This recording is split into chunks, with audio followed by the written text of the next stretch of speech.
خلافت وقت کے جاہو جلال کے قصے تو مشہور تھے، مگر قسمت ایک ایسے موڑ پر لے آئی جہاں ایک طاقتور بادشاہ صحرا کی تپتی دھوپ میں راستہ بھٹک گیا۔ بھوک اور پیاس سے نڈھال بادشاہ کو ایک دور افتادہ جھونپڑی نظر آئی۔ اس شکستہ جھونپڑی کے مکین نے، جو ایک غریب دیہاتی تھا، اسے محض ایک لاچار مسافر سمجھ کر اپنی بساط سے بڑھ کر خدمت کی۔ وہ نہیں جانتا تھا کہ جس کی وہ پیاس بجھا رہا ہے وہ آدھی دنیا کا حکمران ہے۔ بادشاہ اس کے اخلاص اور بے لوث محبت سے ایسا متاثر ہوا کہ جاتے وقت اپنی شاہی انگوٹھی اتار کر اس کے ہاتھ پر رکھ کر کہا کہ اے نیک بخت انسان، تو مجھے نہیں جانتا، میں اس ملک کا بادشاہ ہوں۔ یہ انگوٹھی سنبھال کر رکھ، جب کبھی زندگی تجھے کسی کڑی آزمائش میں ڈال دے تو بلا جھجک میرے محل چلے آنا۔ دربان کو یہ مہر دکھانا، وہ تجھے سیدھا میرے پاس پہنچا دے گا، چاہے میں کسی بھی حال میں ہوں۔ وقت کا پہیہ گھوما اور تقدیر نے اس غریب شخص کو ایک کٹھن امتحان میں ڈال دیا۔ جب کوئی راستہ نہ بچا تو اسے بادشاہ کا وعدہ یاد آیا۔ وہ کٹی پھٹی قمیض اور دھول میں اٹی چپلوں کے ساتھ شاہی محل کے عظیم الشان دروازے پر جا کھڑا ہوا۔ دربان نے اسے سر سے پاؤں تک تحقیر آمیز نظروں سے دیکھا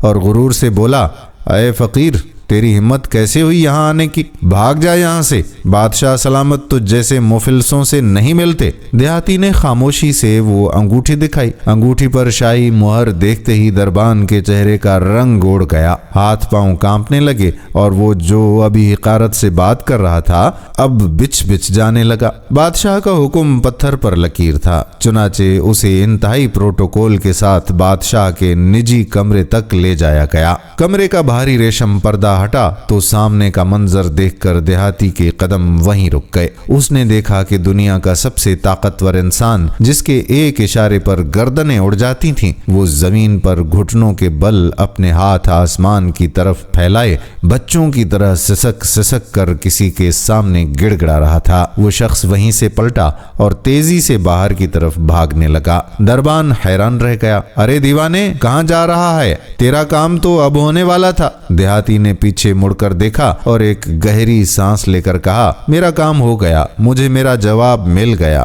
بادشاہ کو جب خبر ہوئی کہ اس کا محسن آیا اور ملے بغیر ہی چلا گیا تو اس نے سپاہی دوڑائے اور اسے دربار میں حاضر کیا گیا۔ بادشاہ نے محبت سے پوچھا کہ میرے بھائی، تو محل کے اندر آ کر مجھ تک پہنچ کر بھی کیوں پلٹ گیا؟ کیا تجھے اپنی حاجت پوری نہیں کروانی تھی؟ اس شخص نے ایک ایسی بات کہی جس نے دربار میں موجود ہر شخص کی آنکھیں نم کر دیں۔ بادشاہ سلامت، میں آپ کے پاس اس لیے آیا تھا کہ آپ نے کہا تھا کہ آپ میری ضرورت پوری کریں گے، مگر جب میں اندر داخل ہوا تو میں نے دیکھا کہ شہنشاہ وقت خود کسی کے سامنے دامن پھیلائے منگتا بنا بیٹھا ہے۔ میرے دل نے اسی لمحے ملامت کی کہ اے نادان، اگر مانگنا ہی ہے تو اس سے کیوں نہ مانگوں جس سے یہ بادشاہ مانگ رہا ہے۔ دوستو، یہ واقعہ ہمیں جھنجھوڑ کر رکھ دیتا ہے کہ ہم مٹی کے انسانوں سے امیدیں لگا کر کیوں خود کو ذلیل کرتے ہیں۔ جس در پر بادشاہ بھی فقیر بن کر آتے ہیں، وہ اللہ کا در ہمیشہ کھلا ہے۔ کائنات کی ہر شے اسی رب کی محتاج ہے۔ مومن کا سر صرف وہیں جھکتا ہے